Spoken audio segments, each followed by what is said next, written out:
selamat sore Bapak Ibu. Ya. Adil Kak Talino, Bacuramin Kak Saroga, Bahasa Ingat Kak Jubata.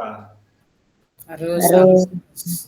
Ya, di kesempatan sore ini kita kembali bersama-sama bertemu di ruang virtual ya melalui Google Meet ini. Kita melaksanakan kegiatan KKG kita di Inti 02 Ngabang. Kali ini kegiatan kita akan membahas tentang bimbingan teknis guru pembimbing khusus atau GPK di sekolah inklusi. Nah, tema ini sangat menarik karena akan disampaikan langsung nanti oleh narasumber. Narasumber kita adalah Bu Ernawati. Beliau adalah guru GPK ya, guru pembimbing khusus angkatan kedua ya, kalau tidak salah. Ya, angkatan kedua. Kemudian beliau juga sudah mendapatkan lisensi sebagai guru pembimbing khusus. Apa itu guru pembimbing khusus, kemudian bagaimana nanti prakteknya di sekolah, nanti akan dibahas oleh narasumber kita. Nah, kegiatan KKG kita akan saya pimpin seperti itu sebagai moderator. Saya Riko Tarisandro, saya juga ketua dari KKG. Saya akan memimpin diskusi kita pada kesempatan hari ini. Kegiatan kita akan dimulai dan akan dibuka nanti oleh Suster Maria, seperti itu. Perlu saya sampaikan bahwa Ibu penasehat Ibu pengarah, Ibu Noberta sedang izin tidak mengikuti kegiatan kita hari ini sebagai perwakilan saja. Karena kan beliau sedang orang tua beliau sedang mengalami sakit. Kita doakan agar segera sembuh seperti itu. Dan Pak Nores juga selaku pengawas KKG kita juga sudah menyampaikan ke saya melalui WhatsApp bahwa beliau juga sedang sakit seperti itu. Kita doakan juga semoga beliau cepat sembuh dan bisa bergabung dengan kita di kegiatan selanjutnya. Untuk itu kita akan memulai. Sebelum kita masuk jauh membahas tentang GPK ini, mari Bapak Ibu saya memberikan waktu untuk kita semua berdoa sesuai dengan keyakinan agama kita masing-masing, kepercayaan kita masing-masing. Berdoa dimulai.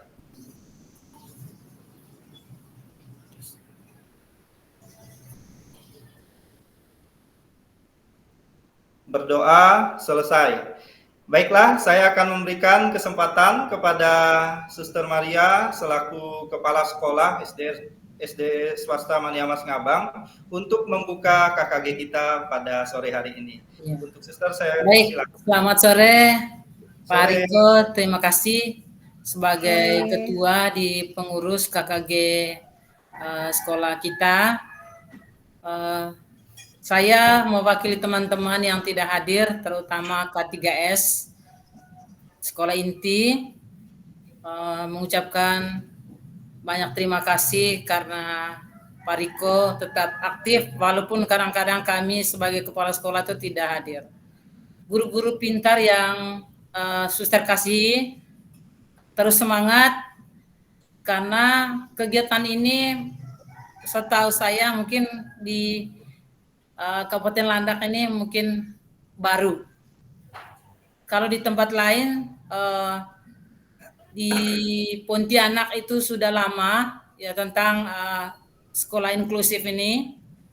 Jadi menjalankannya ada guru-guru khusus yang memang melayani di sekolahnya masing-masing. Jadi sekarang itu tidak ada bagi-bagi lagi, misalnya di sekolah kita tidak boleh ada yang sekolah khusus, anak-anak khusus berkebutuhan khusus.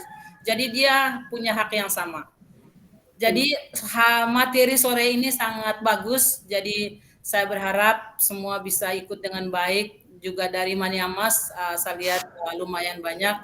Jadi kita ikut. Saya kebetulan waktu itu baru pindah dari Pontianak. Sampai di sini saya mengutus guru. Ternyata di Dapodik itu tidak ada satupun yang mengisi tentang sekolah inklusif. Semuanya orang-orang baik di situ. Jadi tidak ada berkebutuhan khusus. Jadi saya mengutus guru print, tidak ada guru yang ada. Hanya waktu itu SMP. Jadi kesempatan yang baik ini mudah-mudahan Bapak Ibu guru dapat mengikuti dengan baik dan kami dukung untuk K3S supaya kemajuan sekolah kita sama dengan yang tempat lain yang memang perlu semua orang menikmati pendidikan yang sama. Jadi Suster, terima kasih terutama kepada Ibu Erna yang nanti jadi narasumbernya untuk kita sore hari ini, dan materinya saya rasa sangat bermanfaat sekali. Terima kasih banyak. Demikian dari Suster. Selamat mengikuti KKG pada sore hari ini. Terima kasih. Ya, terima kasih kepada Suster yang sudah membuka kegiatan kita. Baiklah, Bapak Ibu, tanpa berlama-lama lagi ya, kita akan segera memulai kegiatan kita. Bagaimana, Bu Erna? Oke, siap. Oke, siap. Baik ya, Bapak Ibu, mari kita persiapkan pulpen kertas kita, mencatat hal-hal yang penting seperti itu ya. Kita simak pemaparan materi dari Ibu Ernawati. Semoga apa yang disampaikan bermanfaat bagi kita semua. Baik, waktu dipersilakan Ibu. Baik, sebelumnya saya mengucapkan banyak terima kasih kepada khususnya untuk pengurus inti 02 Ngabang yang telah memberikan kesempatan kepada saya hari ini untuk menyampaikan materi tentang guru pembimbing khusus, khususnya tentang konsep dasar pendidikan inklusif. Bapak Ibu, sebelumnya mohon maaf, apakah layar saya sudah kelihatan? Sudah. Sudah ya? Sudah. Sudah saya jelas Pak, Bapak Ibu. Halo. Halo, suaranya mungkin lebih ditekan lagi, Bu. Saya sudah berusaha keras, Suster. Tapi sepertinya ya, oke saya coba. Iya. Agak kecil suaranya. Oke. Ya, baik Bapak Ibu, sebelumnya saya mohon izin untuk menyampaikan sedikit bekal yang kami dapat beberapa tahun yang lalu, itu di tahun 2022 dan tahun 2023. Ini tentang guru pembimbing khusus. Itu angkatan kami ini angkatan ke-8 Pak Riko. Oh, angkatan kedua. Ya. Nah, jadi angkatan ke-8 pada waktu itu kami yang terpanggil itu sebenarnya ada 5 orang kalau tidak salah, termasuk Pak Andri nih, Pak Andri. Jadi pada waktu itu Pak Andri tidak bisa mengikuti karena berhalangan mungkin ANBK ya waktu itu. Ada Pak Andri yang hadir. Nah, jadi yang dari Kabupaten Landak nih yang ikut waktu itu ada 4 orang. Saya, Bu Diana, lalu suami beliau juga ikut, lalu kemudian Ibu Dita. Ya. Baik Bapak Ibu, sekali lagi saya mohon izin, bukan di sini bermaksud untuk menggurui, kita sama-sama belajar. Oke, kita masuk di slide pertama ya. Kemudian yang di sini ada konsep pendidikan inklusif. Pada hakikatnya, pendidikan inklusif itu menerapkan pembelajaran model segregasi, yaitu menempatkan anak berkebutuhan khusus di sekolah-sekolah khusus atau sekolah luar biasa, terpisah dari teman sebayanya.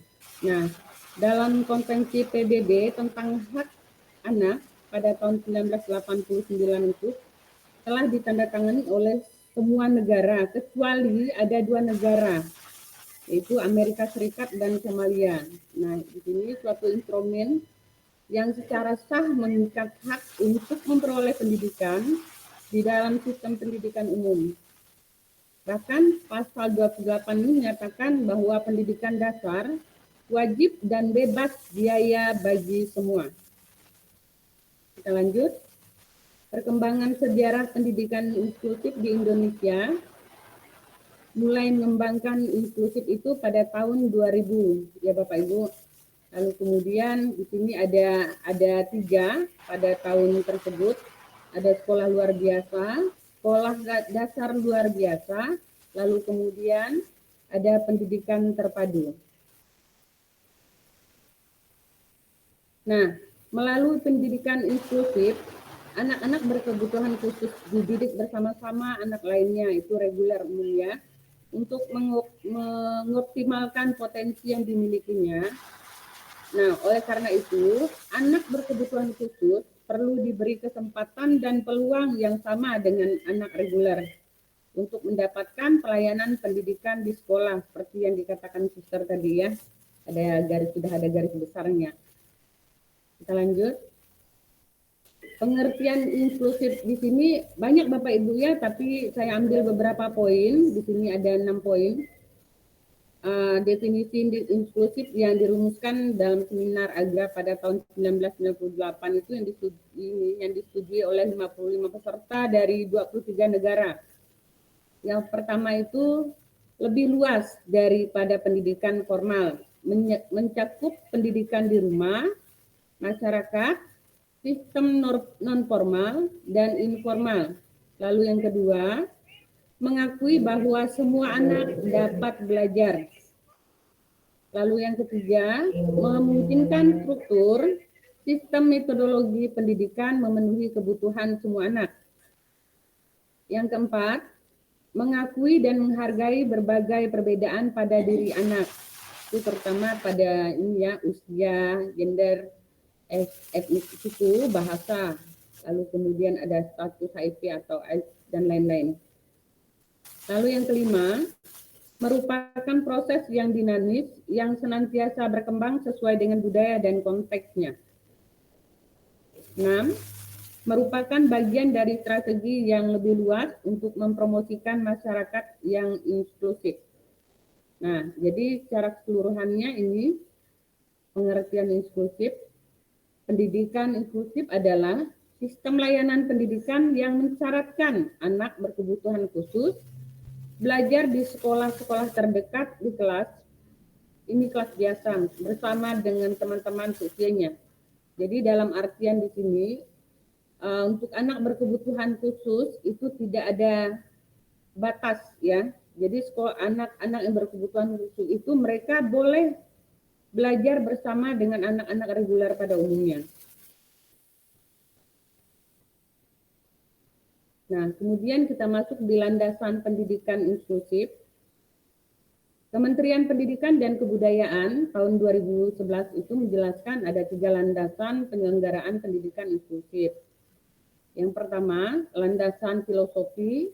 Terkait dengan landasan filosofi adalah Pancasila. Nah, di sini merupakan 5 pilar sekaligus cita-cita yang didirikan atas fondasi yang lebih mendasar, yaitu Bhinneka Tunggal Ika. Lalu yang kedua itu ada landasan yuridis. Landasan yuridis ini tentang pendidikan inklusif memberikan kerangka dasar bahwa implementasi pendidikan inklusif itu memiliki kekuatan hukum untuk dilaksanakan. Yang ketiga, landasan empiris. Terkait dengan landasan empiris, hasil penelitian menunjukkan bahwa klasifikasi dan penempatan peserta didik berkebutuhan khusus di sekolah, kelas, atau tempat khusus tidak efektif dan diskriminatif. Nah, di sini ada banyak ya kalau kita temui prinsip-prinsip pendidikan inklusif, tapi di sini saya ambil beberapa. Yang pertama itu ada prinsip motivasi. Lalu di sini guru harus senantiasa memberikan motivasi kepada siswa agar tetap memiliki gairah dan semangat yang tinggi dalam mengikuti kegiatan belajar mengajar. Lalu kemudian prinsip latar atau konteks, guru perlu mengenal siswa secara mendalam, menggunakan contoh, memanfaatkan sumber belajar yang ada di lingkungan sekitar, dan semaksimal mungkin menghindari pengulangan materi pengajaran yang sebenarnya tidak terlalu perlu bagi anak. Lalu kemudian ada prinsip hubungan sosial. Dalam kegiatan belajar mengajar, guru perlu mengembangkan strategi pembelajaran. Lalu mengoptimalkan interaksi antara guru dengan siswa, siswa dengan siswa, guru dengan siswa dan lingkungan, serta interaksi banyak arah. Lalu kemudian ada prinsip individualisasi, guru perlu mengenal kemampuan awal dan karakteristik setiap anak secara mendalam, baik dari segi kemampuan maupun ketidakmampuannya dalam menyerap materi pelajaran, kecepatan maupun keterlambatannya dalam belajar, dan perilakunya, sehingga setiap kegiatan pembelajaran masing-masing anak mendapat perhatian dan perlakuan yang sesuai. Nah, lalu kemudian kita lanjut, ini prinsip menurut Budianto ya, Bapak Ibu, pada tahun 2013, kalau tadi kan tahun 2011. Yang pertama itu adalah perkembangan kebijakan, kerangka hukum dan sistem kelembagaan. Lalu yang kedua, komitmen pada filsafat pendidikan yang berpusat pada anak. Yang ketiga, penekanan pada keberhasilan dan peningkatan kualitas. 4, memperkuat hubungan antar sistem reguler dan sistem khusus. Yang kelima, komitmen untuk berbagi tanggung jawab dalam masyarakat.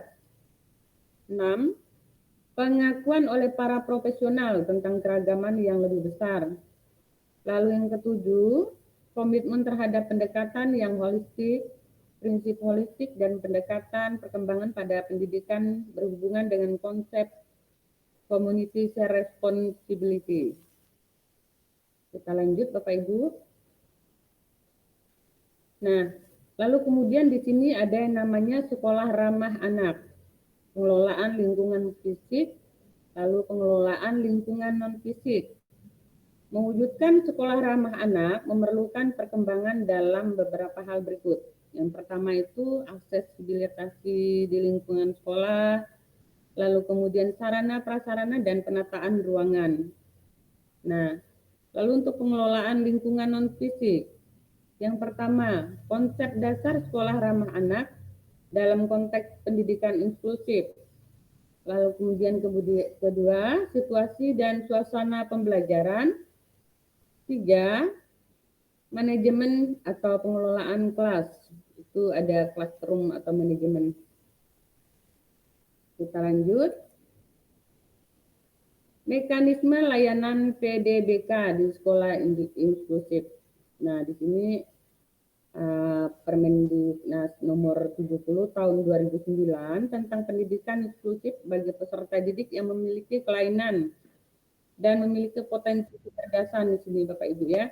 Nah, khususnya ini terdapat pada pasal 6 ayat 1 sampai dengan 3. Yang pertama itu pemerintah kota, kabupaten atau kota itu menjamin terselenggaranya pendidikan inklusif sesuai dengan kebutuhan peserta didik. Pemerintah kabupaten kota menjamin tersedianya sumber daya pendidikan inklusif pada satuan pendidikan yang ditunjuk. Lalu kemudian pemerintah dan pemerintah provinsi membantu tersedianya sumber daya pendidikan inklusif.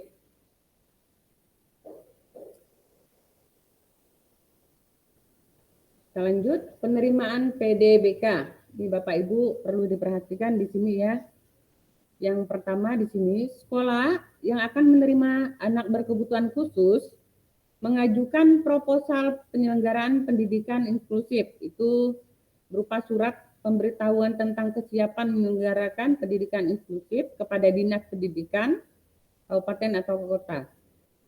Sedangkan sekolah yang telah memiliki peserta didik berkebutuhan khusus melaporkan penyelenggaraan pendidikan inklusif kepada Dinas Pendidikan kabupaten kota. Lalu yang kedua, Dinas Pendidikan kabupaten kota menindaklanjuti proposal atau surat pemberitahuan yang sudah dibuat tadi dari sekolah yang bersangkutan kepada Dinas Pendidikan Provinsi.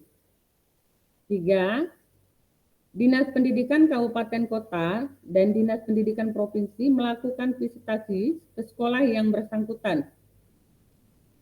Lalu kemudian yang keempat, Dinas Pendidikan Provinsi menetapkan sekolah yang bersangkutan sebagai penyelenggara pendidikan inklusif dengan menerbitkan surat penetapannya dengan tembusan Kepala Dinas Pendidikan Kabupaten Kota dan Direktorat Pembinaan Sekolah Luar Biasa.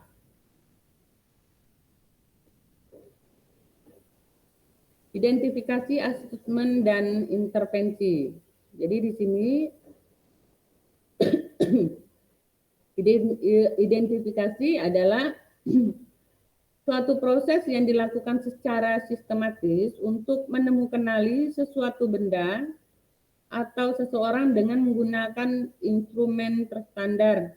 Assessment adalah upaya mengetahui kemampuan yang dimiliki, hambatan atau kesulitan yang dialami, mengetahui latar belakang, mengapa hambatan atau kesulitan itu muncul, dan untuk mengetahui bantuan apa yang dibutuhkan oleh yang bersangkutan. Layanan intervensi yang dimaksud untuk menangani hambatan belajar dan hambatan perkembangan agar mereka dapat berkembang secara optimal. Nah, penempatan dan tindak lanjut. Pelaksanaan proses belajar mengajar di kelas inklusif secara umum itu kegiatan proses belajar mengajar kelas pada umumnya Bapak Ibu ya. Namun pada kelas inklusif, selain terdapat peserta didik reguler, terdapat juga peserta didik yang berkebutuhan khusus. Nah, di samping menerapkan prinsip-prinsip umum, dalam mengelola proses belajar mengajar, maka guru harus memperhatikan prinsip-prinsip khusus yang sesuai dengan berkebutuhan khusus tadi. Jadi prinsipnya sudah kita bahas di slide sebelumnya tadi. Lalu kemudian penempatan kegiatan belajar dalam kelas bersama-sama peserta didik lainnya adalah cara yang sangat inklusif, non-diskriminasi, dan fleksibel. Jadi sehingga semua guru itu harus membuat rancangan kegiatan pembelajaran dengan mempertimbangkan modifikasi dan adaptasi yang dibutuhkan. Ya, Bapak Ibu, sekian pemaparan materi dari saya. Ini adalah sebagai rangkuman sedikit yang saya ambil dari pendidikan pelatihan yang sudah tahun 2022 kemarin, dan itu ada 2 tahap Bapak Ibu ya. Yang adalah pendidikan keterampilan dasar, pendidikan dasar, dan kemudian keterampilannya. Jadi di sini Bapak Ibu kita berbagi pengalaman, kita bertukar pikiran, menggali, mana tahu ada di tempat kita ada kendala selama ini, atau mungkin ada siswa yang polanya mungkin ada siswa yang berkebutuhan khusus, kita boleh berbagi cerita lah semacam itu ya. Jadi ibaratnya di sini suster juga sudah berpengalaman, karena di sekolah beliau katanya sebelumnya mereka sudah menerapkan sekolah pendidikan inklusif ini. Baik Bapak Ibu, saya serahkan kepada moderator untuk lanjuti. Ya, terima kasih Ibu Erna sudah memaparkan materi pembuka ya untuk kita semua tentang guru pembimbing khusus ini. Baik, saya membuka sesi pertanyaan untuk Bapak Ibu yang ingin bertanya ya terkait praktek nyata ya, tentang guru pembimbing khusus ini. Silakan Bapak Ibu yang ingin bertanya, langsung open mic ya. Perkenalkan namanya, langsung menyampaikan pertanyaan seperti itu. Jika ada Bapak Ibu silakan.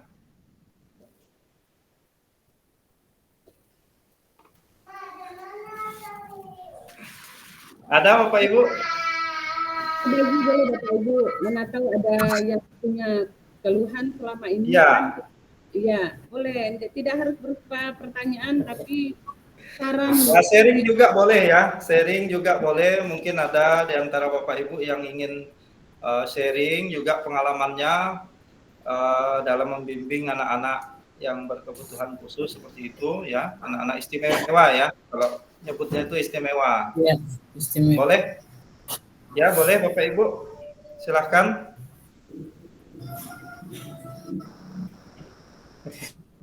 Ini saya kayak lagi ngajar di kelas ini. Disuruh tanya, nggak ada Halo yang nanya. teman-teman SD Manyama. Ini siswanya kayak yang pada ngantuk nih. Ya, baik. Ya. Iya. Silakan. Suster Suster. tuh, Ya. suster tuh, friend, silakan friend. Ya, suster dulu ya. Silakan, suster. Ya. Oke, friend. Thank you. Ya, saya hanya bagi pengalaman sih. Kebetulan saya di pindahan baru 1 tahun lebih di sini. Dan kebetulan saya kepala sekolah di sekolah inklusif juga di Pontianak. Pertama kami memang menolak gitu, karena kan kebutuhan juga guru-guru yang kita siapkan itu tidak ada. Saya berpikir bagaimana ya cara kita bisa membantu anak-anak berkebutuhan khusus. Sudah itu saya konsul guru psikologi dengan dinas. Saya bilang, Pak, bagaimana nih? Kami ada beberapa anak yang berkebutuhan khusus. Dan kami tuh sudah praktekkan belum beritahu dengan dinas. Cuman kita terloading di Dapodik di beberapa isian yang harus kita isi itu. Ada beberapa anak autis, memang kita harus jujur dengan dinas, dengan juga kementerian. Waktu itu cara pertama saya, karena kan kita belum ahlinya, kita bekerja sama dengan pseudo teacher, guru yang memang punya kemampuan, bahkan dia les dengan anak itu di rumah. Lalu saya, karena sekolah saya memang sangat terbuka waktu itu, sekolah Mary Joseph terbuka dengan anak-anak yang berkebutuhan khusus. Lalu saya meminta pseudo teacher-nya itu masuk kelas, tetapi hanya membimbing anaknya, bukan mengintervensi guru lain, guru kelas. Jadi saya mengizinkan mereka masuk kelas, hanya mengurus anak itu. Sampai dari belajar, sampai dia selesai keluar dari kelas, itu saya izinkan dia masuk kelas. Tetapi identitasnya jelas, dia memang latar belakangnya dari sekolah itu berkebutuhan khusus, tamatan ada yang dari Malang, ada yang dari Bandung. Bandung itu yang banyak siapkan tenaga itu. Jadi kerjasama dengan kita, dari pseudo teacher dia masuk kelas. Tapi kadang-kadang kalau lihat anak itu sudah mulai bisa menyesuaikan dengan anak-anak lain, jadi kita pelan-pelan pseudo teacher-nya keluar kelas. Jadi dia tidak perlu pantau lagi anaknya. Jadi memang kita tidak boleh kerja sendiri. Dinas juga kita konfirmasi, dan ketika datang dia tanya, itu suster itu siapa? Lalu kita jelaskan, dan itu mereka sudah tahu. Dan sekolah kita, pemerintah akan memperhatikan misalnya pelatihan kepada guru-guru kelas. Jadi sehingga nanti pelan-pelan pseudo teacher-nya itu hendak lagi dia masuk kelas. Jadi guru kita itu udah punya kemampuan, paling tidak ada pelatihan, dan itu pemerintah juga menyediakan langsung gratis itu pelatihan dari kementerian. Waktu itu ketika saya daftar guru yang ikut pelatihan itu, saya sudah pindah di Pontianak. Pindah di Ngabang. Aduh, masalah dengan komputer. Pindah di Ngabang, lalu suratnya itu tembusan. Ibu pernah mengusulkan guru-guru ada pelatihan. Oh, saya konfirmasi ke Pontianak karena saya sudah pindah tempat. Sampai di sini saya cari-cari, saya download suratnya supaya ada guru yang itu. Ternyata di Dapodik yang diisi itu tidak raport mutu lah, raport pendidikan waktu itu ya. Belum ada guru mengisi anak berkebutuhan khusus. Tetapi ada di sekolah kita, tapi di situ isinya yang anak-anak baik semua. Jadi guru dari pemerintah tidak bisa meminta guru untuk pelatihan. Jadi tidak jadi saya ngutusnya. Gitu karena tidak ada bukti. Itu tidak ada bukti bahwa ada anak yang berkebutuhan khusus. Jadi materi yang dari Ibu Erna tadi itu sangat bagus. Kita bekerja sama dengan dinas setempat supaya kita bisa semua terlayani. Itu guru juga terlatih secara khusus, bukan hanya dari guru-guru yang memang pendidikannya uh, untuk inklusif, tetapi bisa juga dari guru kita yang biasa ini. Termasuk saya juga. Waktu itu saya dilatih dan memang sekolah saya itu dia dari SLB ketika perkembangannya sudah bagus masuk, ada rekomendasi masuk di sekolah saya. Jadi, mati. Saya juga yang kewalahan, tapi akhirnya sudah bagus. Sudah ketika dinas tahu, dia bilang, suster boleh suster buat surat untuk mengajukan, karena saya lihat sangat bagus dan bisa sesekali juga les di tempat di sekolah khusus, memang terapi center itu anak-anak yang sore harinya di situ, sekolah paginya dengan kita. Jadi terima kasih Bu atas materinya. Mungkin pengalaman yang saya rasakan seperti itu dan memang sangat terbantu mereka. Setelah dia tamat dari SD kita, karena dia lihat memang anaknya memang di sekolah umum tidak bisa, tapi sudah tamat SD, dia homeschooling. Berarti dia kan bisa mendapatkan pendidikan sesuai dengan kebutuhan dia ketika dia sudah SMP. Itu saja sih Bu pengalaman saya. Terima kasih dengan Bapak Ibu Guru. Ya, terima kasih Suster sudah berbagi ya. Selanjutnya silakan Ibu Endang Kurnia. Karena sudah resen nih ya. Silakan Ibu.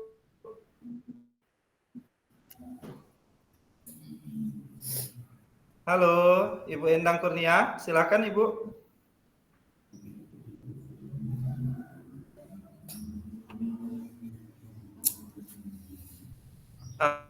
Halo, Ibu Endang.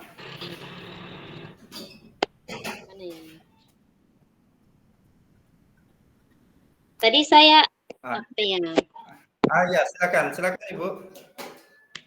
Tadi saya dari awalnya belum mendengar itunya tadi tuh, karena baru masuk jadi enggak tahu. Oh ya, terus apa yang ingin ditanya Ibu? Apa yang ingin ditanya? Apa yang kurang jelas ya maksudnya gitu Bu? Iya, soalnya tadi kan baru masuk jadi enggak menyimaki dari awal gitu, Pak. Oh ya, baik. Mungkin ada pertanyaan khusus Ibu? Apakah ada? Enggak ada, Pak. Enggak ada. Oh, baiklah Bu. Ya. Ya, baik Bu ya. Silakan menyimak Bu ya. Enggak apa-apa. Telat, enggak masalah Bu. Baik, Bapak Ibu, apakah ada lagi yang ingin bertanya? Tadi kita sudah mendengarkan juga dari Suster Maria ya, sudah berbagi bagaimana dia menerapkan pendidikan inklusi itu ya kepada anak-anak yang berkebutuhan khusus. Oh ya, silakan Ibu Natalia. Oh, oke, boleh. Ya, silakan Pak Wan. Ayo, Fred, Ibu Nata sebenarnya udah dia, lalu serahkan ke kita juga. Maaf, saya agak terlambat tadi nih Pak Riko, Bu Erna. Fred. Siap. Are you okay? I'm okay. Oke, thanks. Begini Pak, Bu, mungkin saya ini terbalik dengan kasusnya friend saya tadi Bu Maria. Kalau dia setelah dia mengajukan, dia pindah. Tapi setelah dia pindah, lalu sekolah itu mendapat panggilan, sehingga dia tidak bisa mengikuti kelanjutan daripada untuk guru pembimbingan khusus untuk guru inklusif. Kalau saya berbalik mungkin, karena setelah di berapa kali ditanya untuk apakah ada peserta didiknya yang seperti itu, kami selalu menjawab tidak. Saya berpikirnya lain gitu Pak ya, enggak ke sana. Tapi ternyata ada siswa kami itu yang pindahan itu dari kelas 2, 3, 4 sampai kelas 6 baru tahun kemarin selesai. Itu memang berkebutuhan khusus juga, memang perlu bimbingan yang sebenarnya tidak layak untuk sekolah di sekolah umum. Tapi setelah itu kami ketahui bahwa kalau memang di sekolah itu menyampaikan laporan bahwa di sekolah itu ada siswa yang berkebutuhan khusus. Mungkin ada ada salah satu guru yang mungkin diberi kesempatan untuk mendapat bimbingan dan pelatihan khusus untuk menangani kasus tersebut. Sehingga setelah anak itu selesai, tamat, baru saya mendapat informasi mengenai kelanjutan itu. Nah, disinilah mungkin kekeliruan saya, friend ya, Bu Suster Maria, dengan hal ini. Nah, namun dengan kejadian ini, sekarang ini pun kalau kami Laca ada juga satu, tapi kadarnya agak rendah-rendah benar lah Bu. Tapi masih sudah mendekati anak ini normal, masih bisa kita bimbing untuk bergabung dengan kegiatan teman-teman yang lain dan bisa belajar secara umum, sehingga kami juga tidak melaporkan ini. Semoga saja memang tidak ada selanjutnya, biar kita agak sedikit repot sih. Tapi mau tidak mau, kalau memang ini ada kenyataan di sekolah kita seperti itu, mau tidak mau tetap harus kita layani sebagaimana anak-anak yang lain. Tidak bisa kita bedakan. Terima kasih Pak Riko dan friend kita dan Bu Natalia, lanjut. Ya, terima kasih Pak Wan. Ini sharingnya juga ya dari Pak Wan ya. Sangat baik sekali ya Bapak Ibu. Selanjutnya ini sudah juga mengangkat tangan ini. Silakan Ibu Natalia.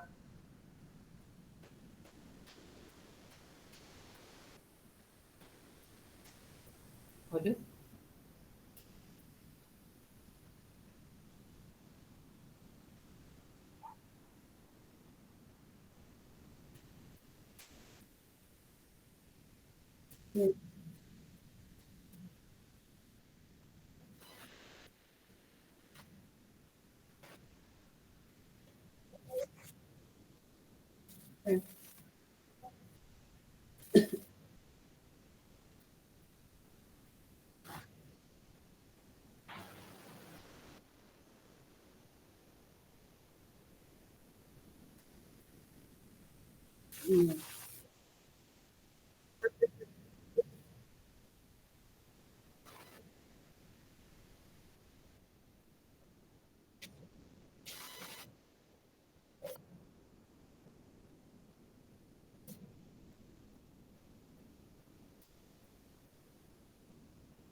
Boleh langsung silakan Ibu Ernawati untuk menanggapinya. Oke. Ya, sebelumnya menarik sih Bu ya, pertanyaan ini sangat serupa dengan kejadian yang saya pribadi alami. Nah, tapi dalam hal ini saya ingin bertanya balik dengan Ibu, siswa tersebut apakah berkebutuhan khusus secara fisik atau secara emosional?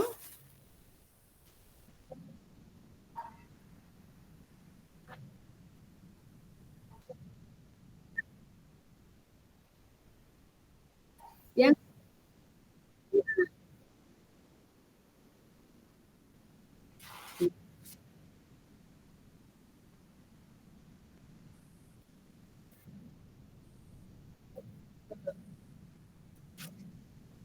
ya, betul. Jadi yang Ibu Natalia utarakan itu adalah memang salah satu siswa yang berkebutuhan khusus itu namanya siswa yang berkebutuhan khusus tingkat emosional yang tinggi.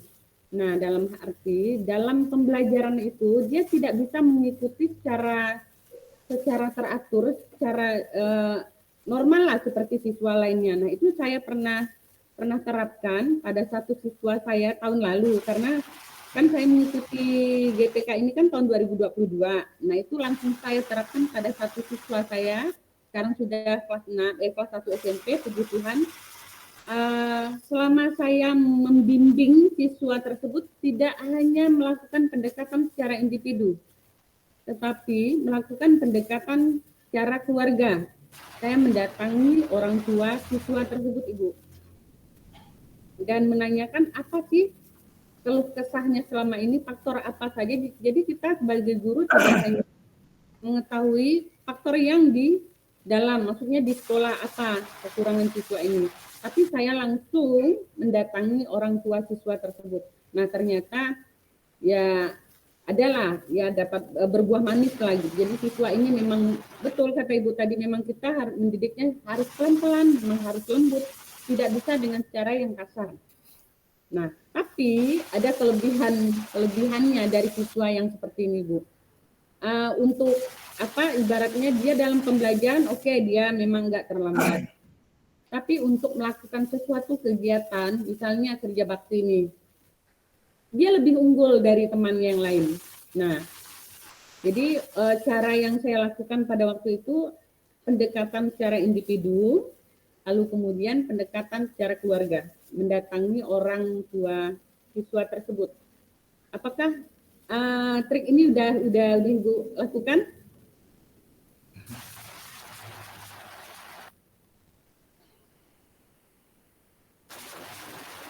Masih unmute, Bu?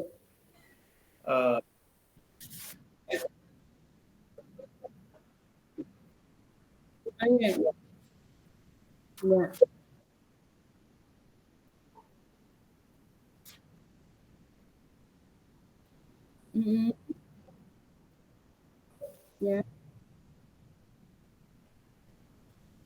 Ya.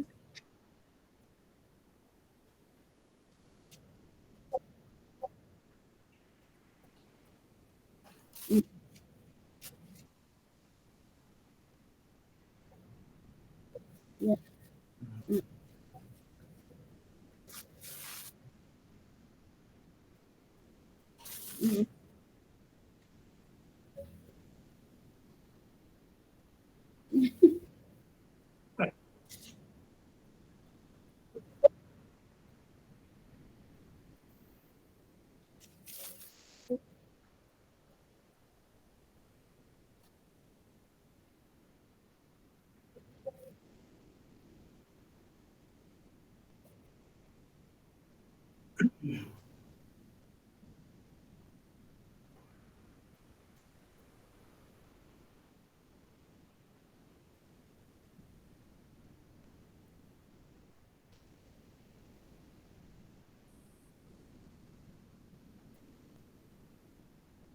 Ya. Tapi itu sudah ada perubahan sedikit demi sedikit gimana, Bu? Sudah ada perubahan nggak?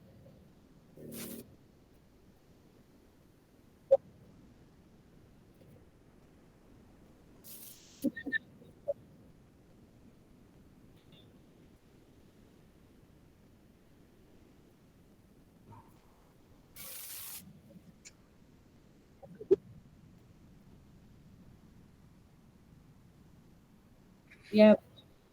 Iya.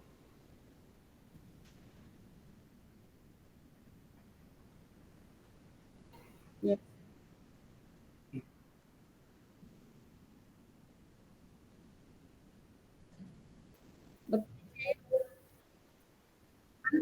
Tantangan, Bu. Nah, itu merupakan tantangan. Makanya kemarin sebelum saya mengikuti pelatihan guru pembimbing khusus ini memang agak repot karena belum punya trik sama sekali kan. Nah, jadi ketika kami setelah menyelesaikan itu ada 2 tahap itu kemarin ternyata ini loh ilmunya, ini loh caranya yang harus kami terapkan pada siswa gitu. Jadi semoga berhasil lah nanti untuk kedepannya. Semoga banyak guru yang terpanggil untuk menjadi guru pembimbing khususnya Kabupaten Landak, Pak Ibu. Tetap semangat. Iya. Oke, baik ya, cukup jelas ya Bapak Ibu.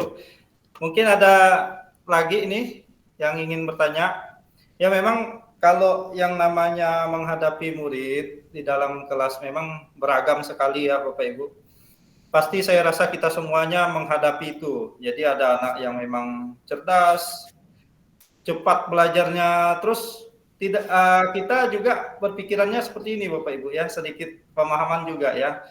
Anak-anak berkebutuhan khusus atau istimewa ini juga tidak berarti dia itu lambat belajar atau anak-anak yang mengalami hambatan seperti itu, baik fisiknya ya, baik cara belajarnya atau apa. Tetapi juga kita perlu juga mengetahui bahwa anak-anak yang jenius seperti itu ya, anak-anak yang cepat belajarnya itu juga termasuk anak istimewa. Jadi ada juga penanganan khusus misalnya di kelas seperti itu ya. Jadi ada anak yang memang cepat nangkapnya, jadi dia bosan belajar. Dia bosan belajar, akhirnya biasanya suka ganggu temannya gitu kan. Terus ada yang lambat belajar ini, ini yang jadi masalah kita juga, perhatian kita juga ya. Pasti kita ngalami itu. Saya sudah 10 tahun jadi guru, memang setiap tahun ngalami itulah. Jadi memang perlu kesabaran yang ekstra dalam menghadapi anak-anak ini ya. Sambil menunggu mungkin ada yang mau sharing juga ya pengalaman Bapak Ibu dalam memberi layanan ya bagi anak-anak kita, peserta didik yang istimewa seperti itu. Apakah ada? Nih saya curiga nih, HP-nya dibiarin sesuai saran saya waktu di KKG ya. Yang penting ikut saja gitu kan. Ya silakan. Ini ya, Ibu Ratih Eka Susanti ya. Silakan Ibu.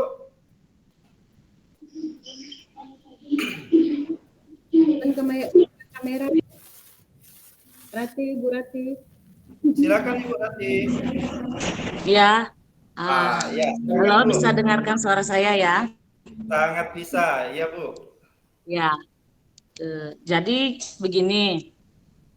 Selain kita nih kan berarti punya beban. Dalam arti selain kita beban mengajarkan anak-anak yang tidak berkebutuhan khusus, berarti kan beban kita nih jadi bertambah atau double kan. Nah, gimana nih cara kita nanganin entah kita jiwa kita, mental kita, ada enggak cara-cara khusus biar kita nih sabar? Ada rekan kami di SD2 itu memang ada beberapa kelas, dia nih guru mapel, jadi dia bukan wali kelas Bu, Bapak Ibu. Jadi nanganin setiap kelas itu kan yang tadi kita bilang pasti berbeda-beda kan, ada yang anak yang tidak berkebutuhan khusus. Karena ada satu guru mapel, nangannya gini Bu, Pak, dalam satu kelas ini ada anak yang tidak bisa berbicara, tapi dia normal, jiwa, mental, fisik normal, tapi dia tidak bisa berbicara, suara ada, hanya kalau teriak satu kali kedengaran. Nanti masuk lagi ke kelas berikutnya dia ngajar lagi, ada anak yang aktifnya itu sudah kelewat ampun, sampai kawan belajar dia dah ke lapangan, udah ndak mampu nanganin kan. Nah, ada ndak kira-kira trik-trik jitu nih supaya kita kembali ke kita sebagai guru tetap di posisi yang mental dan jiwanya tidak terganggu gitu. Pasti kan pusing ya kita kan. Ada enggak trik-trik khusus kira-kira ya cara kita menangani diri kita juga supaya kitanya nih tetap ya menjadi guru yang tetap profesional bekerja, menjaga kewarasan lah gitu ya hitungannya ya di tengah-tengah dengan keadaan guru mapel yang banyak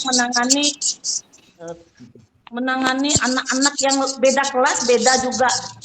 Ini kami SD2 karena kan kami juga menerima guru-guru yang seperti itu ya. Bagaimana nih Bu, Pak, menjaga kewarasan mental kita yang bukan wali kelas loh, ini bukan wali kelas. Memang terjun langsung setiap hari berkeliling ke kelas, setiap kelas. Gitu Bapak Ibu, mungkin ada kali solusi untuk kami yang ada di sekolah kami, itu aja. Ya baik, sudah nangkap ya pertanyaan. Silakan Ibu Erna, mungkin ada berbagi tips ini. Ini sebelumnya saya ingin balik lagi pastinya, apakah siswa ini dia tadi kan bilang normal, hanya saja tidak bisa berbicara, mungkin dalam arti gini ya malu ya Bu ya. Gimana Bu Rati? Ya. Mungkin ya lebih boleh dikatakan lebih pemalu karena tidak mau berbicara gitu ya, tapi bukan dalam arti dia tidak bisa ngomong bisu, bukan kan? Bisa, ya sangat bisa dia ngomong. Karena teriak katanya teriak itu lebih kuat suaranya. Kalau satu kali itu kita suruh teriak dia, tapi kita nama nggak tahu lagi dia. Ibu Maya punya apa ini? Mungkin moodnya. Jadi Kalau untuk trik seperti ini mungkin rekan-rekan ada yang punya trik gitu, silakan berbagi. Sebelum saya menambahkan, nah jadi dari Bu Ratih ini agak kewalahan lah ya, biar nggak stres, biar nggak biar nggak stres, terjaga keluarga. Ini kan bukan wali kelas, karena dia guru mapel yang harus keliling, yang melihat anak itu melulu gitu kan. Ini sangat berat ini. Ya, apakah kita boleh beri masukan sedikit ya, berbagi ya? Ya, silakan Suster. Guru itu kan sebenarnya udah lama juga di situ. Kita nggak bisa nyalakan dia. Mungkin sekarang pembelajaran yang terbaru itu kan, kita fokus pada dia lihat itu dari materi yang dia berikan mengerti atau tidak gitu. Padahal kita udah mulai melihat dari beberapa bulan ke depan perkembangan dia mampunya di bidang mana gitu. Jadi kita udah melihat dia mampunya bidang mana. Misalnya dia hanya bisa bahasa Inggris, mungkin karena kita belum menggali dia kemampuannya di mana. Kalau dia cuma bisa bahasa Inggris, kita perdalamin bahasa Inggrisnya. Kalau dia bisa bidang olahraga saja, kita perdalamin, ngomong panggil orang tuanya. Itu saya menemukan anak ini akademiknya masih benar-benar tidak nyambung. Mungkin bidang lain dia bisa non akademik gitu. Bisa bidang olahraga dia saja hanya bisa bidang olahraga, kita kembangkan dia di bidang olahraganya. Seperti yang saya bilang, ketika dia masuk SMP, ada satu anak saya punya waktu itu, bidang lain dia anda nanggap, yang lain cuma bahasa Inggrisnya pandai. Lalu dia homeschooling, dia khusus ambil bahasa Inggris. Sekolahnya kita maksudnya beritahukan orang tua, cuman susah sih. Di sini nanti kemajuannya pasti ada, kita informasi ke dinas bagaimana, apakah ada program begitu supaya anak tidak dipaksakan. Kalau dia memang tidak bisa akademiknya memang tidak bisa, kita tidak bisa paksakan. Karena kan kita juga belajar grafik anak yang memiliki kemampuan begitu. Ada dia naik nanti turun lagi, naik turun lagi. Tapi kalau misalnya bidang olahraga dia mampu, itu standarnya dia naik terus grafiknya. Jadi dari situ kita bisa mengukur, oh dia cuma bidang olahraga saja. Kita kembangkan dia di bidang olahraga aja. Ya udahlah tamat SD dia. Bagaimana selanjutnya orang tua bisa mengembangkan, pilih salah satu bidang yang dia mampu. Gitu, konsultasi terus dengan orang tuanya. Karena guru yang masuk per kelas itu dia udah tahu kemampuan anak-anak itu berbeda-beda. Kira-kira fokusnya yang mana, jadi kita fokuskan itu. Gitu. Ini usul suster.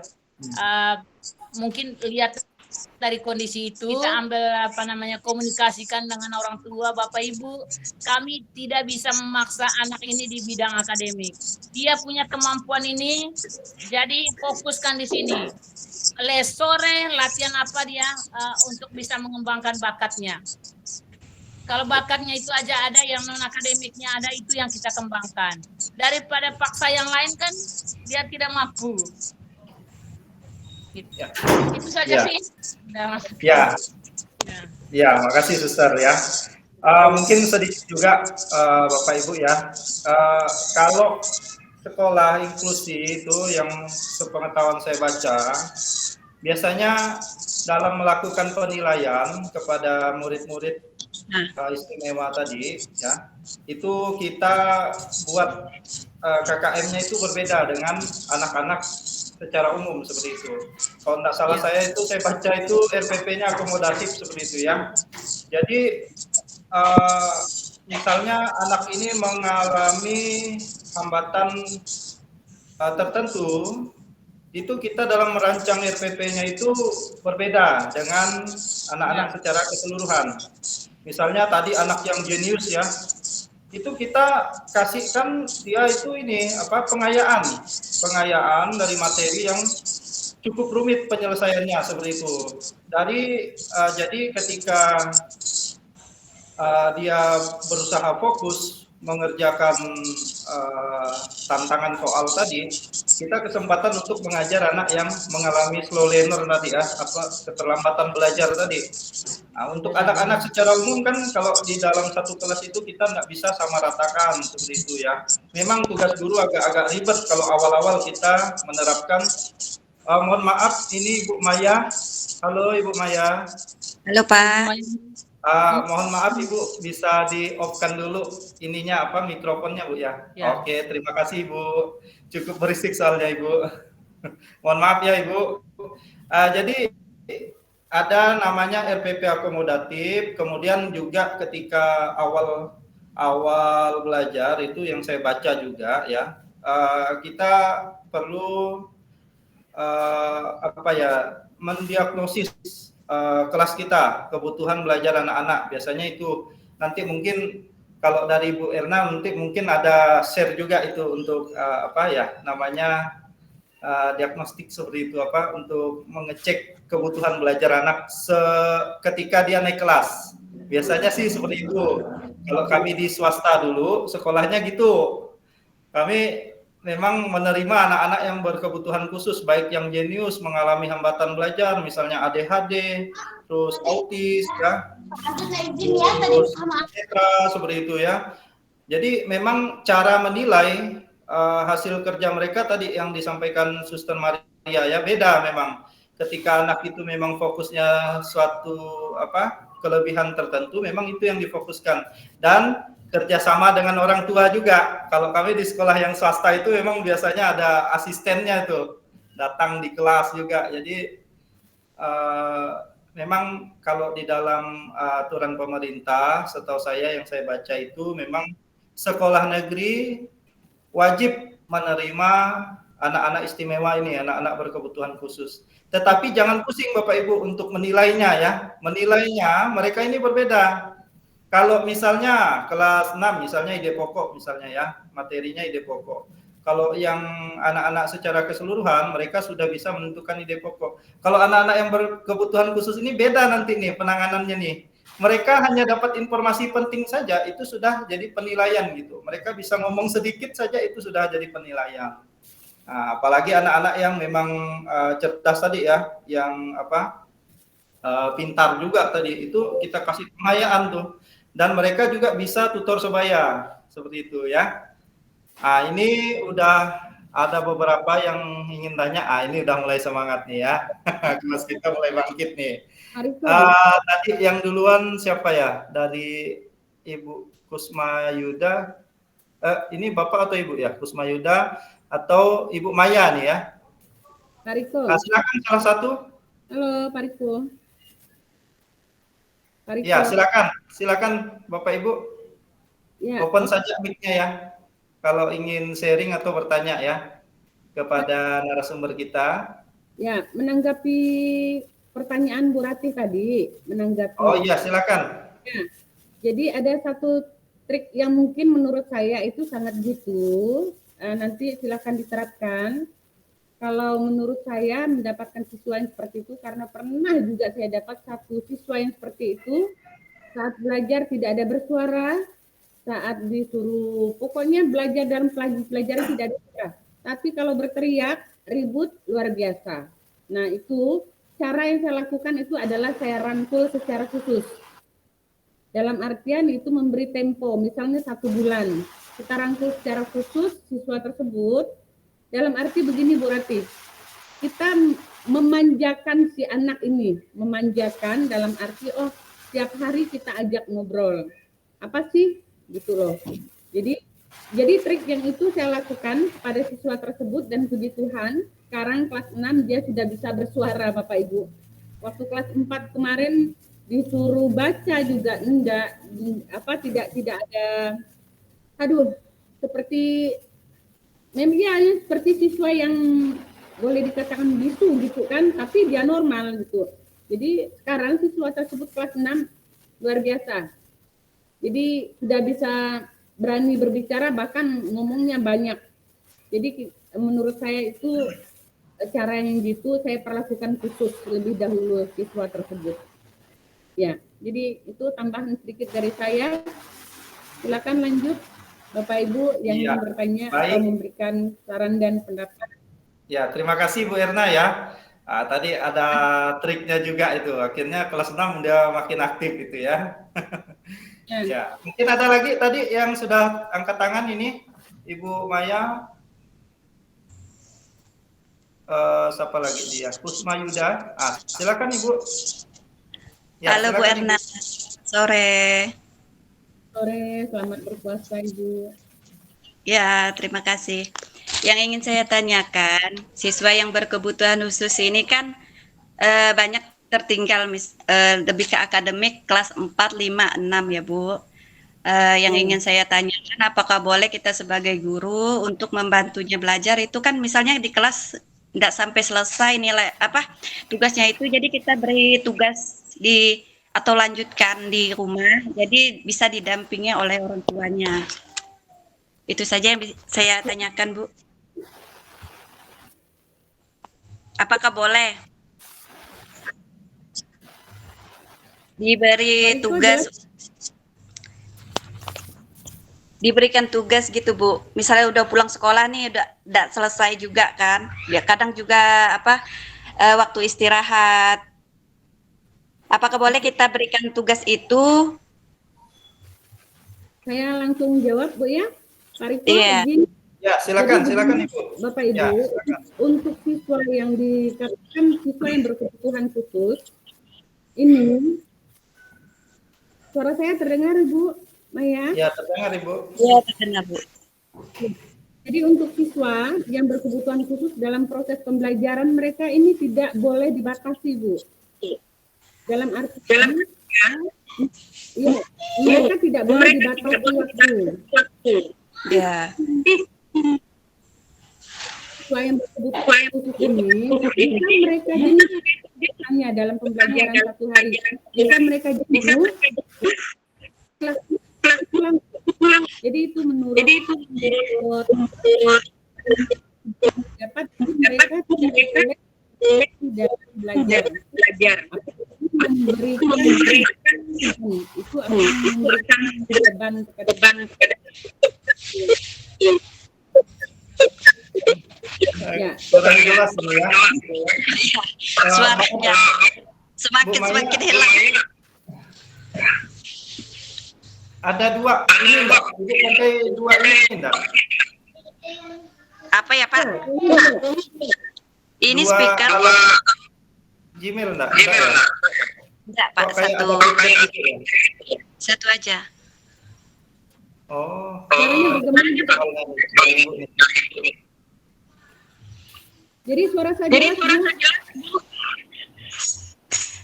Iya, berarti gini ya Bu, misalnya siswa tuh ya kita bimbing siswanya sampai istilahnya akhir pelajaran sampai diselesaikan gitu ya. Jangan enggak perlulah dibawa ke rumah untuk belajar. Enggak. Dalam siswa itu saya kata kita belajar tidak boleh dibatasi. Nah, apa dan materi tidak jenuh. Ya.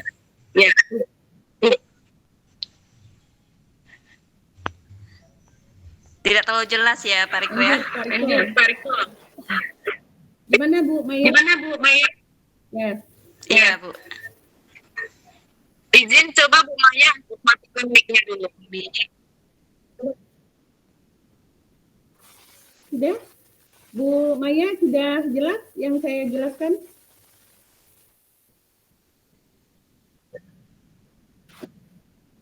Jadi gini, kalau untuk proses pembelajaran untuk siswa berkebutuhan khusus itu, mereka tidak boleh dibatasi waktu. Dalam arti begini, apalagi siswa yang berkebutuhan khusus seperti tunanetra, tunarungu. Nah, sedangkan yang tingkat emosionalnya tinggi saja mereka tidak boleh dibatasi.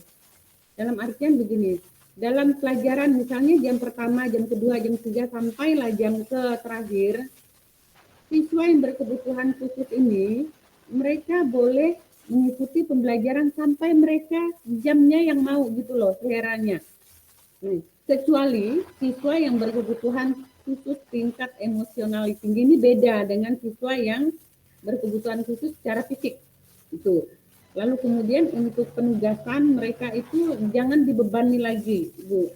Jika mereka tidak selesai, oke, tidak masalah, tapi tetap diberikan support mereka. Nah, untuk besoknya memberikan pembelajaran materi dengan materi yang berbeda lagi, yang menyenangkan dan mengasihkan. Jadi kalau untuk memberikan tugas itu kan sama juga memberikan tugas dengan siswa yang reguler secara umumnya yang normal lah gitu ya. Itu untuk yang kami dapatkan, jadi kami tuangkan supaya rekan-rekan bisa menerapkannya. Itu Ibu ya. Ya, terima kasih Bu masukannya. Mungkin Terima kasih jawabannya. Iya, saya pikir juga jelas ya. Bagaimana Ibu Maya? Sip? Iya Pak, oke Pak. Oke, siap. Ada lagi ini tadi dari Kusma Yuda. Yuda. Kusma Yuda. Halo. Apakah ada pertanyaan? Nah, ini sepertinya tidak merespon ini ya. Saya lihat di kolom chat ini ya, tadi ada beberapa chat di sini. Menarik ini Bapak Ibu ya. Dari Pak Andri Stephen Manungga. Ya Pak, ya Pak, Pak. Ya silakan Pak. Ada yang mau tanya apa Pak? Silakan ingin bertanya Pak. Ya silakan Pak. Mengatasi siswa yang lambat dalam literasi membaca itu gimana Pak? Misalnya itu perlu proses berapa bulan gitu. Oh ya baik, slow learner nih Pak ya. Slow learner. Iya benar. Ya, mungkin silakan narasumber kita Ibu Ernawati. Oke, ini kebetulan saya literasi juga, Bu Natalia juga ada di sini, literasi menulis khususnya ya. Nah, ini saya menarik untuk permasalahan yang ya permasalahan lain. Apakah ini dilema etika Pak Kusmayadi, Kusma Yuda? Iya Bu. Dilema etika enggak? Iya, maksudnya dilema gitu. Betul. Yang hiperaktif apa tuh? Hanya guru. Pak Yuda kelas berapa siswa tersebut? Kalau boleh Saya tahu. guru mapel, Bu. Guru mapel saya. Yang Bapak Tapi saya kan sering menyelidiki anak-anak yang kayak gitu kan, saya sering menyelidiki.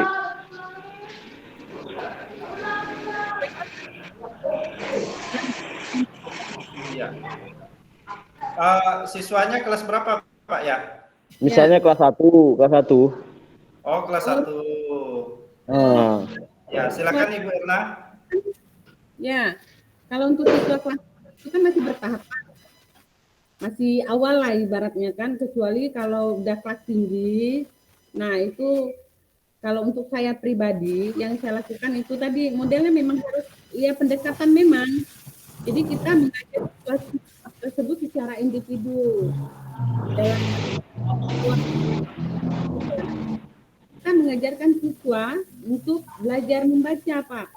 Karena saya di kelas 6 itu ada satu siswa yang ya saya kelas 6 nih, kelas 6 masih belum bisa baca. Awalnya masuk siswa tersebut bahkan belum bisa mengenal A sampai Z, belum hafal. Nah, tapi setelah saya lakukan trik kemarin itu, saya mendekati siswa tersebut.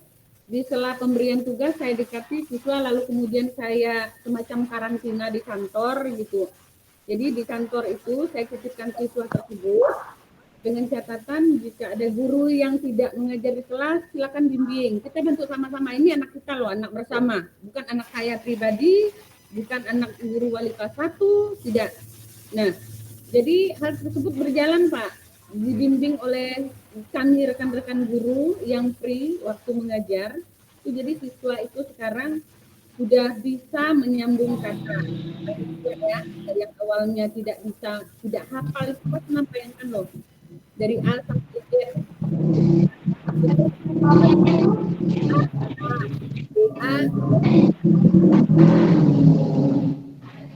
gimana? Apa mungkin ada trik tambahan lain dari kawan-kawan? Bu Natalia nih, literasi yuk.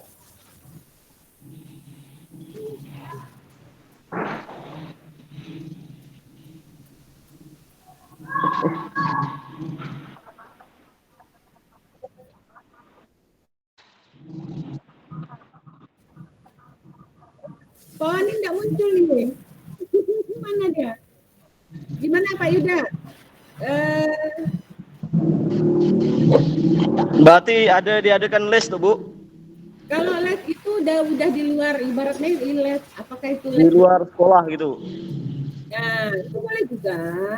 Kalau itu Iya. kan di luar jam sekolah namanya. Saya kadang Boleh. kan meneliti anak yang di kelas itu ada yang susah menangkap dalam pelajaran itu kan biasa saya teliti itu.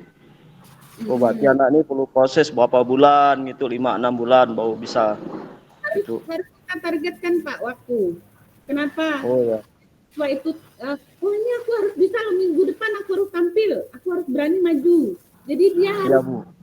ada yang dorong gitu. Kalau kita, kamu harus bisa membaca ya, tidak memberikan waktu tenggang itu siswa tersebut akan semacam mengabaikan gitu.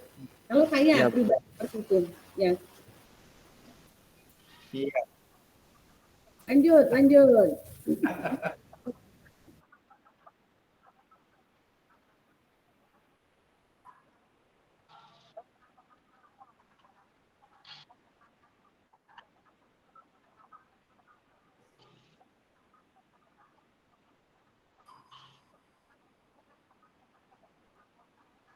Ya, betul, betul.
Iya. Bertahap Iya. ya. Ya, baik ya. Saya pikir juga cukup jelas ini. Memang pembiasaan sih, pembiasaan kepada anak-anak yang saya coba tangkap tadi. Kalau kita wali kelas sih full waktunya gitu kan banyak. Tetapi kalau kita yang mata pelajaran ini kadang memang agak kesulitan seperti itu. Nah itu tadi kalau untuk GPK ini Bapak Ibu jangan khawatir untuk masalah nilai. Itu tadi kalau kita buat RPP-nya itu akomodatif itu seperti turunannya gitu. Anak misalnya nggak bisa baca tadi kan, tapi dia bisa nulis. Jadi kita ubah nilainya yang harusnya membaca jadi menulis seperti itu. Jadi kita bisa menilainya gitu. Jadi nggak perlu khawatir ya Bapak Ibu. Dan tetap nanti untuk membacanya bisa dikonsultasikan dengan wali kelas, kemudian orang tuanya ya kalau guru bidang studi juga boleh untuk manggil orang tua gitu ya, bisa manggil orang tua untuk masalah anaknya gitu. Mungkin nanti bisa dicarikan solusi apakah dia les di luar atau bagaimana gitu. Tadi ada Pak Wan ya. Pak Wan, gimana nih Pak? sedikit tentang literasi, Pak. Oh iya, Bapak Ibu, Nah. kita selesai nanti jam 16.30, Bapak Ibu ya. Kita selesai jam 16.30. Sedikit, Pak. Boleh, Pak? Oke, Pak. Terima kasih. Ini sebenarnya kalau mengenai keterlambatan anak di dalam membaca ini sebenarnya bukan berkebutuhan khusus yang bagaimana ya. Karena mungkin anak masuk di kelas 1, mungkin kan kita lihat latar belakang anak-anak itu sendiri, apakah ini dari TK atau enggak. Kemudian kan sudah kita pilih di dalam kelas itu, katakanlah kalau di kami itu paling jumlah 20 per tahun ajaran siswa masuk baru. Nah, kita kan udah bisa mengkelompokkan di dalam 20 itu berapa yang tidak selesai dari TK, yang tidak melalui PAUD. Nah, kita udah tahu dengan peta konsep itu, kita sudah memulai satu trik khusus. Tentunya guru kelas 1 yang ada di kita tentunya guru yang sudah berpengalaman. Bagaimana trik dia untuk membimbing anak yang memang dari nol masuk ke SD dengan anak yang latar belakang dari pendidikan PAUD dan TK itu. Jadi pembina, jadi dasar di anak kita sudah tahu untuk melakukan trik-trik khusus. Jadi saya rasa dalam jangka waktu 3 bulan itu tadi seperti katakan Ibu Natasha, ya saya kita sudah bisa menemukan langkah-langkah tersendiri. Dan saya yakin setiap bulan kan di sekolah itu kan yakin selalu mengadakan sharing rapat dengan guru kelas di masing-masing. Setiap itu kan selalu menanyakan kebutuhan. Nah, kalau sudah kita menemukan langkah, sudah menemukan anak itu, tentunya langkah dengan pembimbingan khusus disampaikan itu tadi, mungkin di samping kita memberi pembelajaran secara umum, anak yang kita maksud itu, ya kita letakkan duduk di bangkunya di samping meja guru. Jadi di samping yang umum belajar, dia juga tetap pembimbingan khusus dengan tidak ketinggalan materi ajar secara lain. Nah, metode membacanya tetap kita bimbing mungkin dengan metode SAS ataupun metode yang lain yang bisa kita lebih percepat lah seperti itu. Demikian mungkin Pak. Ya, terima kasih ya Pak Wan. Nah, baik, memang ini jadi perhatian kita juga ya, khususnya anak-anak yang mungkin lamban membaca gitu. Dan kalau yang terbaru ini juga memang tadi yang sempat dibilang Pak Wan itu SAS ya, itu juga salah satu metode membaca untuk permulaan seperti itu.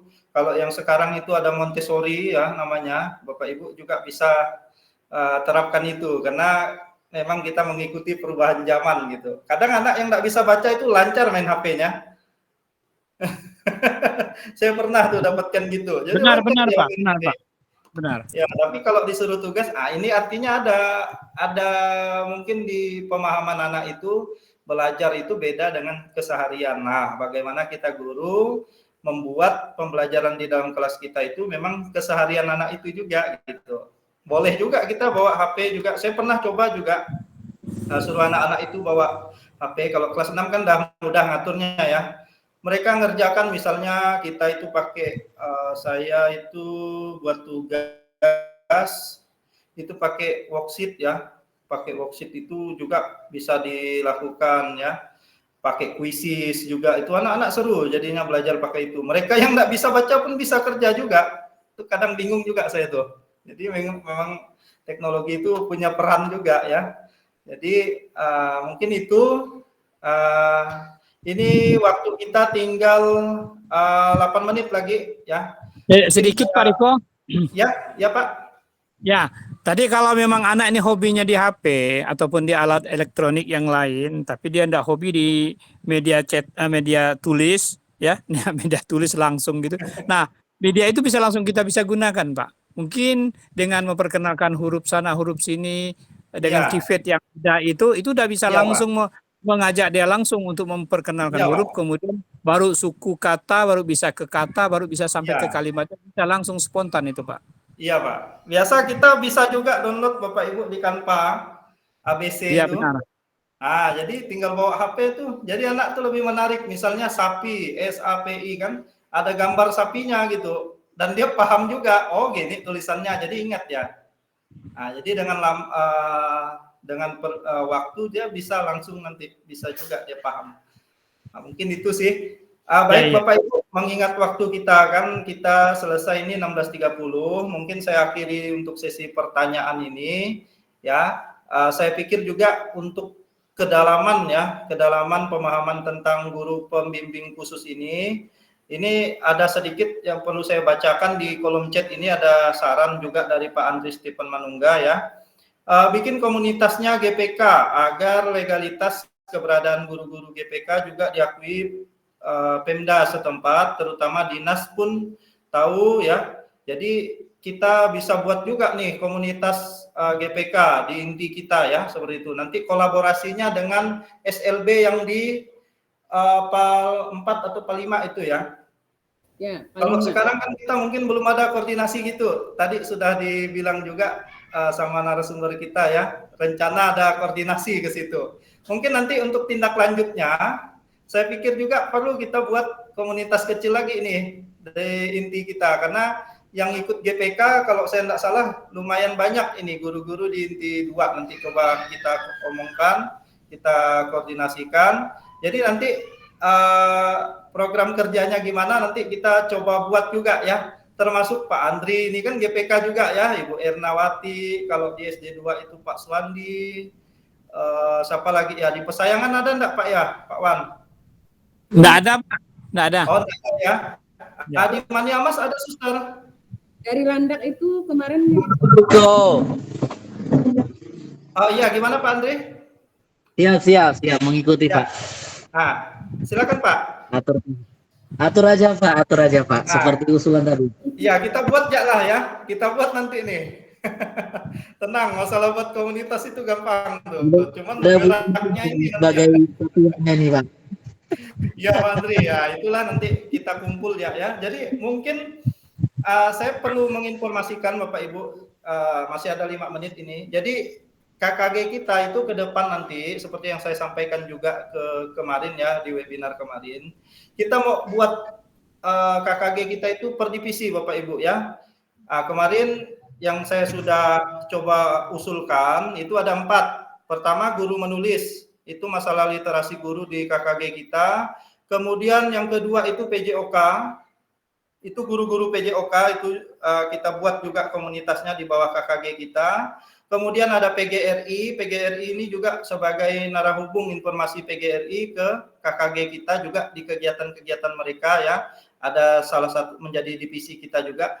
Yang keempat itu divisi Olimpiade Bapak Ibu. Jadi 11 sekolah ini kita akan jaring anak-anak yang cerdas, anak-anak yang memang jenius, kita latih, kita bina, kita akan ikut sertakan mereka ke dalam berbagai lomba, baik nasional maupun internasional. Kita akan coba buat ini juga nanti. Yang saran Pak Wan juga kemarin yang kelima itu ada divisi khusus untuk guru ini agama. Guru agama ya. Guru agama ya. Baik Kristen, Katolik, Islam, mungkin nanti dalam hal ini guru agama untuk lebih fokus ke modul ajar, karena kalau mungkin KKG-nya guru agama sendiri mungkin Iya, ada benar. yang mungkin tidak terlalu aktif atau bagaimana kan, tetapi harapannya di KKG kita 11 sekolah ini guru agamanya nanti punya modul ajar yang rapi seperti itu untuk Yang pertama itu Pak, yang keduanya untuk soal. Dalam Ya, soal benar. baik itu, nah itu yang terpenting di sana. Jadi khusus kita di wilayah Ya. inti kita itu yang saya. Ya, karena nanti rencananya inti kita nih nanti masalah modul ajar dan lain-lain kita mau coba buat satu seperti itu. Kita mau adopsi dari yang dari Alpom, Maniamas ya, Alfikri, dari negeri seperti itu kita mau coba satukan gitu. Ya, Apakah kita bisa satukan. nanti Betul Pak. Itu yang saya harapkan. kita lihat ke depannya seperti itu. Dan satu lagi nih, jadi ada 6 nih divisinya sepertinya, GPK. Jadi ada 6 nih, memang menjadi kebutuhan kita juga sepertinya ya, GPK ini kita mau coba buat program kerjanya di KKG kita nanti bagaimana tadi ya masalah RPP akomodatif ya, tadi melatih guru-guru agar bisa mendampingi anak-anak belajar yang berkebutuhan khusus tadi ya. Bisa Dengan senang hati. Soalnya tahun lalu saya dapat undangan khusus untuk buat modul ajar pendidikan khusus, Pak. ini keren nih, keren. Siap. Nanti bisa kolaborasi nih, Bu Erna, Pak Andri ya. Siap. Nah, jadi mungkin ada 6 nih, makin nambah nih. Jadi memang kita coba nanti pas evaluasi ya Bapak Ibu. KKG kita evaluasi nanti di bulan Mei. Harapannya nanti kita coba buat program-program ini agar lebih tepat guna seperti itu, agar lebih efektif. Jadi memang tantangan kita ke depan kan semakin banyak ya. Mungkin itu saja. yang bisa saya sampaikan. Nanti untuk informasi KKG selanjutnya mungkin kita masih dalam bentuk webinar. Nanti kita ketemu lagi tatap mukanya di bulan Mei ya Bapak Ibu. Sekalian juga nanti penutup. Kita akan coba di KKG kita ini melatih untuk webinar. Nanti juga kita mungkin kolaborasi juga dengan KGBN karena mereka sudah beli YouTube ya. YouTube pula, Zoom ya. Jadi bisa kita gunakan juga ini. Jadi bisa muat sampai 1000-an orang seperti itu. Jadi harapannya kita semakin maju, semakin bekerja sama, semakin maju ke depan ya. Seperti itu.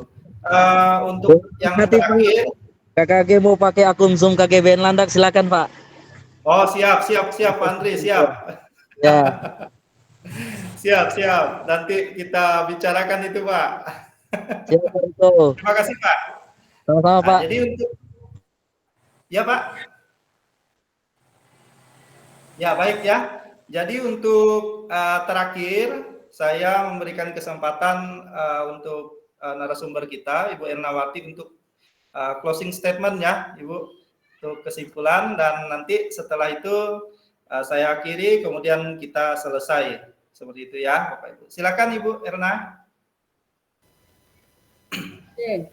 Ya, sebelumnya banyak terima kasih kembali kepada saya lagi untuk menyimpulkan. Jadi untuk hari ini saya banyak mendapatkan ternyata banyak kesah daripada para guru, dan ternyata di sini kita sama-sama saling memberikan saran dan pendapat, masukan untuk siswa yang berkebutuhan khusus terutama ya. Nah, jadi kita belajar bersama, membangun, mendidik siswa dengan penuh kesabaran, itu intinya. Tapi yang namanya kita manusia itu tidak lepas dari yang namanya emosional itu. Jadi belajarlah untuk tetap terus menjadi pendidik yang lebih sabar, bisa menjadi pendidik yang bisa menjadikan generasi masa depan kita yang lebih sukses. Oke. Sekian Bapak Ibu, pemaparan dari saya. Mohon maaf jika banyak kekurangan. Kita sama-sama belajar, sama-sama berbagi. Terima kasih. Iya. Tuhan. Terima kasih Bu Erna sudah berbagi dengan kita. Terima kasih ya Bapak Ibu semua sudah hadir di Google Meeting kita pada sore hari ini. Kiranya apa yang kita lakukan hari ini bisa bermanfaat baik bagi kita sendiri maupun bagi orang lain, terlebih bagi peserta didik kita. Semoga ilmu yang kita dapatkan bisa bermanfaat bagi kita semua. Amin. Terima kasih Bapak Ibu atas kehadirannya untuk mengakhiri Terima kegiatan kasih kita. Pak, terima kasih Ibu-Ibu. Kita berdoa sesuai agama dan kepercayaan kita semua. Berdoa dimulai.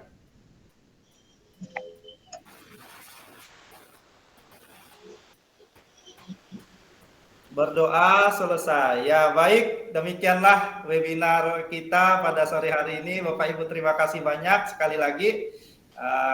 Demikianlah kegiatan KKG kita. Selamat sore Bapak Ibu. Oke, jangan lupa bagi Sore. Selamat sore. Oh iya, terakhir saya. Ada ini ya, guru menulis Bapak Ibu ya. Bisa daftar nanti, langsung hubungi Bu Natalia Delpia ya. Langsung WA, nanti boleh daftar. Itu kita nulis artikel Bapak Ibu ya. Nanti banyak sekali benefitnya di situ. Ya, kita bisa jadi dapat majalah juga, artikel yang dicetak, kemudian nama kita juga bisa disebut, dan bisa juga untuk RHK Bapak Ibu ya, untuk RHK kita di semester genap nanti ya, ada karya tulis kita itu ya. Itu saya lupa poinnya berapa itu. Jadi itu bisa dipakai juga nanti Bapak Ibu. Itu adalah karya kita ya. Nah, tadi sudah disebarkan juga di ini di grup WA kita ya oleh Ibu Natalia. Yang mau daftar langsung japri saja. Ya, demikian Bapak Ibu, silakan boleh keluar ya Bapak Ibu. Izin Pak, keluar ya. Siap. Izin keluar. Oke. Sisa 3%.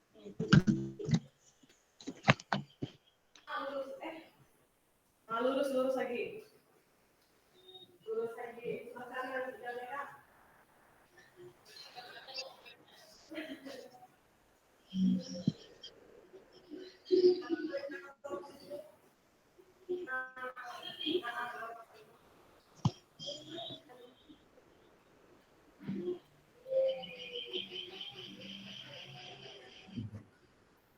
Udah direkam Kak ya?